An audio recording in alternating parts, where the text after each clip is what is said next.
Montu. What are you doing? Rushing. Energy loss. 67, 68 RPM. Okay, get ready to match our... Loss with minor artifacts. It's not possible. No, it's necessary. Today we're going to look at a common style of build that you'll see a lot in competitive multiplayer Stellaris. We're going to be running a specialist heavy economy. Around 70% of our pops will be specialists, 10% rulers, and about 20% workers. We're also going to be running some pretty big energy and mineral deficits for most of the early game. But the payoff will be that by 2030, we're going to have quite a large fleet. In this case, I managed to build a 16k fleet power. Let's dive in and take a look at the build. Here we have a Void Dweller rush build. So let's start at the top, looking at our traits. First off, we're going to get the Void Dweller trait that comes from our origin. That's going to give us big bonuses to our specialist resource output and our worker resource output. Now, to offset the minus 10% growth speed, I have gone with rapid breeders. You don't necessarily have to do that. I found it worked well here. I also went with intelligent because we're going to need to boost our science research. And I also took natural engineers just so we're getting big buffs to engineering, because the engineering tree is the one we're going to be going down to try and make sure we get, we definitely need to get destroyers, but we're also going to try and get cruisers as well as soon as possible.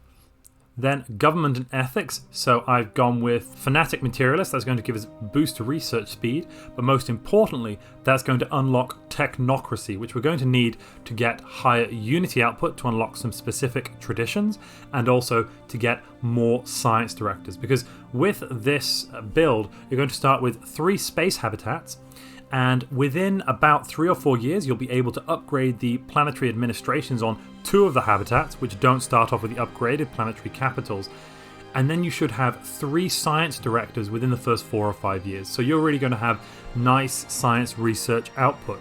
On top of that, I've gone with oligarchic so I can pick up meritocracy, but also oligarchic is going to let me get a good agenda. Around 2220 I'm going to get a good agenda to decrease my ship build cost, increase my ship build speed. Then meritocracy is going to give us a nice 10% bonus to our specialist pop resource output. That's going to help our entire economy. We're going to end up balancing, mostly having around 70% of our pops being specialists. So this, coupled with the egalitarian, is going to give us 15% bonus to our metallurgist output. So that's extra alloys, extra consumer goods, extra research, extra special resources. We're going to be getting lots of great bonuses with that. It would kind of be better if we could get militarist for this rush, and then later on, just before we attack, we would be able to swap out something like the meritocracy for our distinguished admiralty, just to get a nice 20% fire rate bonus. That's possible, though I was finding it actually slightly difficult without this, bizarrely without this little extra 5% resource output bonus here. I was just finding it difficult to churn out enough research in a couple of test playthroughs I did, but that's perfectly viable. Also to note, xenophobe instead of egalitarian would also be viable, some extra pop growth speed, but overall I actually think egalitarian's going to be better in this case. One of the first things I'm going to do is disable this administration office. That's going to get rid of the jobs there, but also if I enable it and then prioritize the bureaucrat jobs and then disable it, it's going to make it really simple for me to briefly pick up my admin cap. If I can show you quickly, we'll enable it, boom, admin cap goes up, and then disable it, admin cap goes down, which is going to be really good for completing your traditions and completing your research as soon as you can. So I do have access to the academic privilege living standard. I'm not going to take it. Now the reason for that is later on it's going to completely unbalance my economy with all of those consumer goods. And at the beginning I'm actually going to be trying to sell as many consumer goods as I can, and by doing that I'm going to be using it to buff my economy, get a higher mineral output, because apart from the technician jobs on this habitat here, which I'm going to expand and increase, otherwise I'm mainly going to get rid of, I'm going to be getting rid of these miners, I'm going to be getting rid of these farmers in the end. This habitat here is going to be my alloy producing habitat. I'm going to fill it up with 4 industrial districts eventually. This is going to be an energy and pop growth habitat. So I'm going to fill it with 2 reactor districts and 2 habitation districts, which will give me a planet capacity of around 27 once I've upgraded the center. And that'll mean that I can get 13 pops on there working jobs before I start seeing any negative modifiers to my pop growth. And then here on my planetary capital, I'm going to be increasing the number of research districts I have by 1 and building another habitation district early on. That's going to allow me to have more researchers and also make sure that I keep my planet capacity nice and high so that I can keep my pop growth up. Because I'm going to end up on this world here, I'm going to end up quite quickly getting some negative modifiers once I've filled it up with pops. So here we are in 2210. I'm starting to bring my alloy income up a bit. I've restructured this habitat here to be beginning to be more of an alloy producing habitat. Something else to note is I've really started throwing down stations quite quickly, and I put in them hydroponics bays because I'm going to be using these hydroponics bays to replace as many of these farmers as I can. I'm also starting to fill up this with technicians, as you can see. Yep, so we've got our science coming up nice and high, getting it up there. We're going to want to get that up in the next few years to around 350. To do that, I am going to be putting a research lab. I've got one here building. I'm also going to put one here on Nova Egyptus. Something else to note here, minor artifacts are going to be really important because you're going to want to collect these up and then start using them once you're running an energy deficit, because around 2215 to 2220 you're going to be shifting into heavy alloy production. To do that, hopefully you'll be getting lots of minerals in through your mining stations, but apart from that you will be needing to buy some from the market. I'm already here buying 20 minerals, buying a few alloys and selling some food. Here we are in 2220. Now I've got my science up to 430 and I've really rushed down the tech path here in order to get to be able to roll for cruisers. Now to do that, first off, I was very lucky. I managed to send out a scientist to end up picking up the expertise voidcraft trait, so I put them into this. I've also started completing the supremacy tech tree. I've taken discovery and supremacy, and I've also needed to do voidborn just to bring up my number of building slots on my planets, on my habitats. And by picking supremacy, I get a nice buff to my chance for rolling cruisers. In addition, I've unlocked a number of tier 1 and tier 2 technologies, 6 of each. And I've made sure to keep going with the mining station output because that's really helping to balance my economy here. You see, I'm getting 55 minerals from stations, whereas I'm actually not. This is a specialist habitat, this is a specialist habitat, and I've only currently got 10 workers there. So out of my 50 pops, about 20% at the moment are workers. And I managed to get the fleet expansion agenda. That's going to help with my build cost upkeep and build speed on my ships. And now I've actually managed to roll cruisers in 2220. That was lucky. I mean, if I hadn't done it now, I would be researching another technology that was low to give me another chance to roll cruisers. And if I didn't end up rolling cruisers, that's okay. I could put out a destroyer fleet that would be really quite powerful. But luckily I've managed to get cruisers, so I'm going to be able to start building those soon. And I've continued to put my alloy production up even more.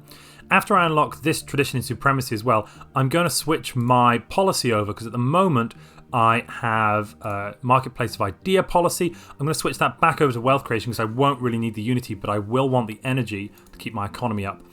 And here I've also made sure very early on to switch over from mixed economy to militarized economy, just to really help with my alloy production on these planets. For instance, this planet here, this is pumping out 66 alloys, the other planet's pumping out 59 alloys, and I must be buying some from the market as well. Yes, I'm buying a few from the market, but I'm getting nice, healthy alloy production. Everything is slightly in the red at the moment. I am going to be running that right down to the mark, but my energy mainly is going to be kept up with relics that I picked up by getting out a good number of science ships early on in the game, completing archaeological dig sites, and also the precursor anomalies. Usually you complete those, they give you some nice juicy minor artifact output. The fewer minor artifacts I get, though, the smaller a fleet I'll actually kind of be able to build. So at this point here from 2020 onwards, I am now putting everything really into my alloy production. There's nothing really else I'm trying to save here. Something else to note as well, I've rolled and picked up a retired fleet officer governor. That's important because it's going to give me even more buffs to reducing my ship build cost. So together, this one and the fleet expansion is going to be giving me a 20% reduction on my ship costs. Alright, it's 22:30. If this was a multiplayer game, this would probably be around the time that I'm allowed to go to war. I have a neighbour to my north. They, I assume, are quite a bit weaker than me. I'm at 1274. I have taken the supremacist tradition just to buff my diplo power, but also increase my naval capacity. And these guys, they are unfortunately already at war, so I won't be able to demand tribute from them. Otherwise, I would take a few of their core worlds and then demand tribute from what was left of the Empire to give myself a nice buff. But I'm going to use this war to completely balance my energy and mineral income. At the moment, I am buying in 90 minerals a month, which is why we're getting this big energy deficit here. Yeah, I'm trading. I'm costing me 250 in all these trades. I've made sure as well to get a chemical plant and an exotic gas refinery. I didn't quite roll the tech for the crystals. That's unfortunate, but there was nothing I could do about that. So I'm just going to take volatile ammunition, and I'm going to also get the shield boost before we go. And I've got two nice big cruiser fleets. I've stuck on a corvette in front of them just to increase the speed of the overall fleet, because that fleet now is going to fly up here, get there in around a year. So let's just look at the fleet design I've gone for at the moment. So I've got my anti-destroyer and anti-station ships here. These are my cruisers with some tier 2 plasma accelerators and tier 4 railguns. And then this ship with a picket combat computer is going to be, that's really the anti-destroyer, I suppose, to be honest. Anti-destroyer, and I've got these little auto cannons in here just in case they come up against a number of corvettes. You know, in a multiplayer situation, I probably wouldn't necessarily run these two designs. I might also splash in some of this design here just to be a bit of a counter against any corvettes I came up against and came across, because these should work well against them. But for now, I know the AIs, you know, I know they're massively weaker than me. These two fleets, we just unpause. These two fleets should be able to go along. So yeah, I've got, between them, I've got a solid 16.3k in fleet power. So I've occupied a lot of their space, really a whole lot of their space. And as you can see, when I've done that, that's completely sorted out my mineral and energy income. I am really not going to be getting much war exhaustion from this at the moment. At the moment, I'm on 30% war exhaustion, so I can sit there in this war for as long as I want, slowly build up more and more influence to keep claiming systems from them. I've only got two. Let's grab this one. There's a planet there, and I might take Tianqi Vec in a few minutes. But otherwise, I'm happily sit in this war for as long as I want because I've got the fleet power now. I'm unmatched. I'm going to take as much as I can from them, and then I'm going to pivot into fighting my other neighbour probably. And from there onwards should be a nice, simple conquest. Of course, these are Grand Admiral difficulty with no scaling, but still they're not really able to stand up to a concerted player Void Dweller rush start. In summary, with this build, which is legal in most competitive multiplayer games, as opposed to something like the machine ringworld build or a necrophage build, which is usually completely banned.